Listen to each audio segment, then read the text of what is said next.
Assalamu alaikum warahmatullahi wabarakatuh. My name is Muhammad Imran Ahmed. I belong to district Mou. I am a student of ABUMS Aligarh यूनानी medical college. आज हम बात करेंगे corona virus disease के बारे में। Corona virus के बारे में जानने के लिए 3 अहम बातें बहुत ही ज़रूरी है। तो आइए चलते हैं जानते हैं कोरोना वायरस क्या है। What is covid? Novel corona virus. Novel का मतलब होता है न्यू। कोविड का मतलब होता है corona virus infectious disease. New corona virus infectious disease 2019। First of all, I will tell you corona virus. Corona virus एक इन्फेक्शियस डिजीज़ है जिसका मतलब होता है एक इंसान से दूसरे इंसान में फैलना। इसलिए इसको पैंडेमिक महामारी घोषित किया गया है। ये एक न्यू वायरस है जो कि चीन के वुहान शहर में शुरू हुआ था और ये शुरू होने से पहले यह बीमारी तो दिसंबर 2019 में अननोन था। So it was found in 2019 that is called novel new corona virus. ये हो गया कोरोना। कोरोना जो है वो कैसे ट्रांसफ़र होता है एक दूसरे में, आइए वो जानते हैं। ये दूसरी बात है। कैरियर इसमें देखते हैं। कैरियर जो होता है वो ह्यूमन होता है। जब कोई इंसान कोरोना से सफ़र कर रहा है या कोरोना से इन्फेक्टिव है तो उसको ये बीमारी छींकने खांसने से यानी ड्रॉपलेट के थ्रू किसी दूसरे नॉर्मल इंसान में भी हो सकता है और वो उसके ड्रॉपलेट के वजह से वो वायरस एयर के कांटेक्ट में आता है और वह किसी सरफेस पर वो फिक्स या अटैच हो जाता है। जब कोई नॉर्मल पर्सन उसको उस ड्रॉपलेट को इनहेल करता है या उस सरफेस के कांटेक्ट में आता है या फिर उस इन्फेक्टेड एरिया को टच करने के बाद अपने हाथ से अपने मुंह, नाक, आँख को टच करता है, जिससे उसको भी एक नॉर्मल इंसान को भी कोरोना वायरस इन्फेक्शन हो जाता है। इसे रोकने के लिए सबसे बेटर तरीका ये है कि प्रॉपर जो है हाइजीन कंडीशन अप्लाई करें, जैसे कि अपने हाथों को बार बार धोएं, सैनिटाइज़र का इस्तेमाल करें, सोशल डिस्टेंसिंग में कम से कम 1 मीटर 4 से 5 फीट दूरी बनाएं और अपने हाथों को किसी अच्छे अल्कोहलिक हैंड वॉश से वॉश करें और बहुत ही अच्छे तरीके से रब करके वॉश करें और 15-20 सेकंड के लिए लगातार पानी ऐसे धारे से गिराएं अपने हाथ से, ताकि उसके जो वायरस है वो हाथों से ख़त्म हो जाए। तो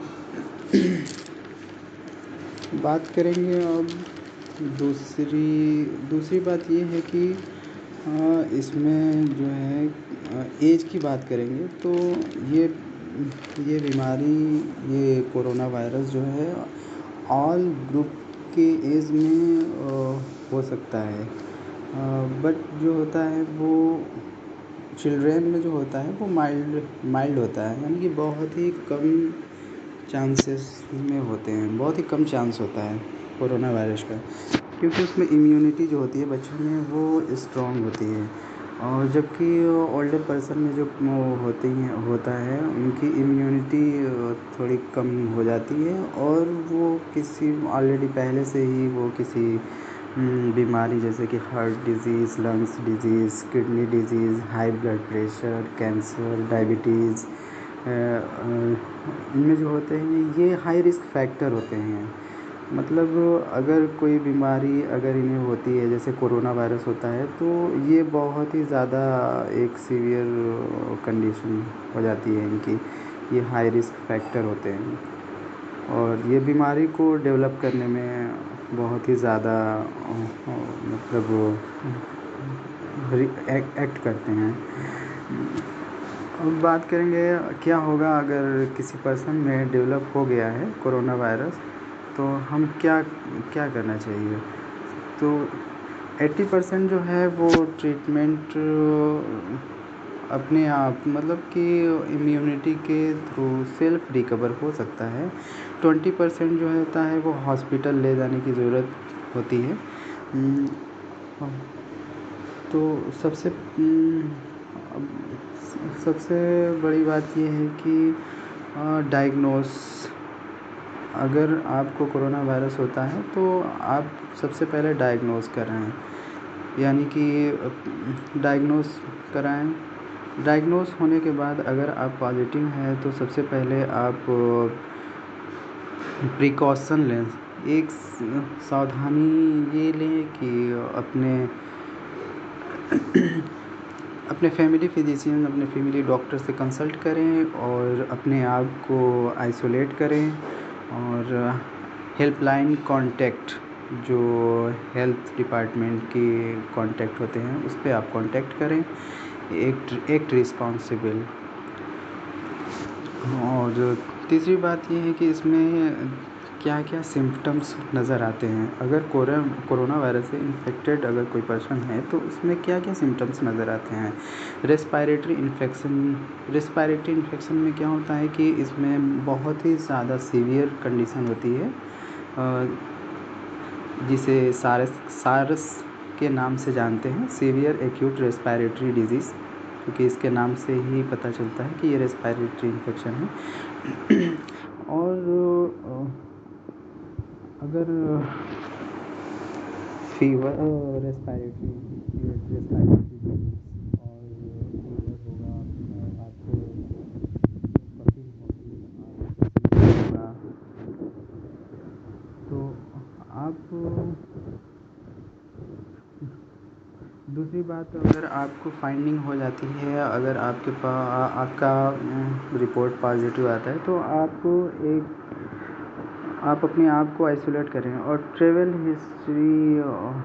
history to a corona virus affected area, उसकी हिस्ट्री लेंगे उस पेशेंट की कि वो पर्सन जो है वो किस एरिया से वो आया है और कहाँ किस एरिया में गया है।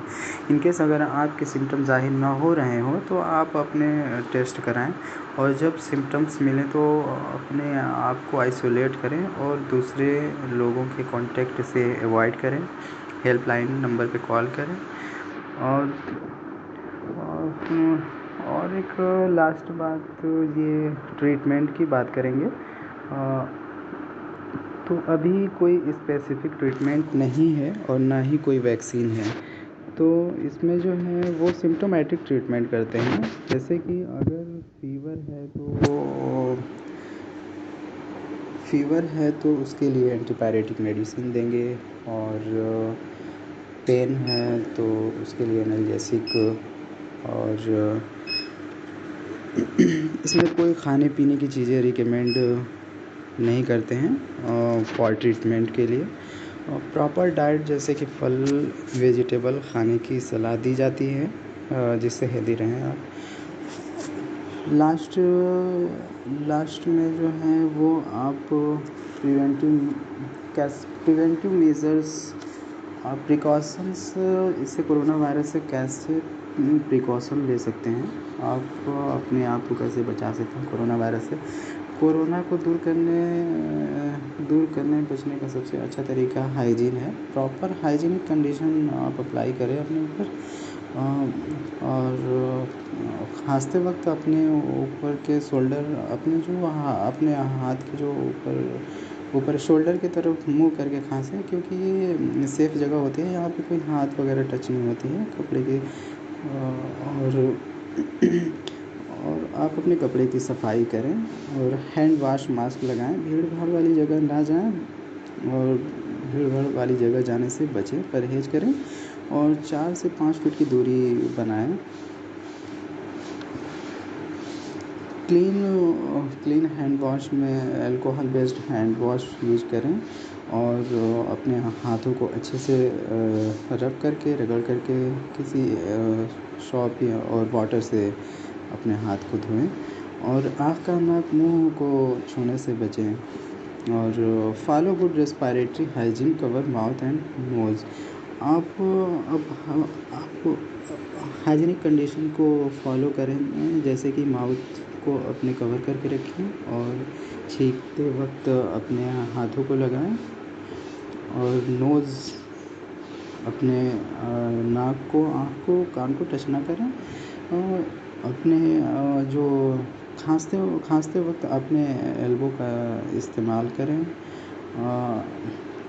Avoid necessary travel public gathering, जहाँ पे भीड़ भाड़ एरिया है वहाँ पे जाने से बचें, वहाँ पे ट्रैवल ना करें। If you have coughing, sneezing and fever and respiratory problem, अगर आपको खांसने और सांस लेने में प्रॉब्लम है तो आप अपने आप को आइसोलेट करें और मेडिकल अटेंशन लें, ताकि आपका इलाज हो सके। Thank you so much.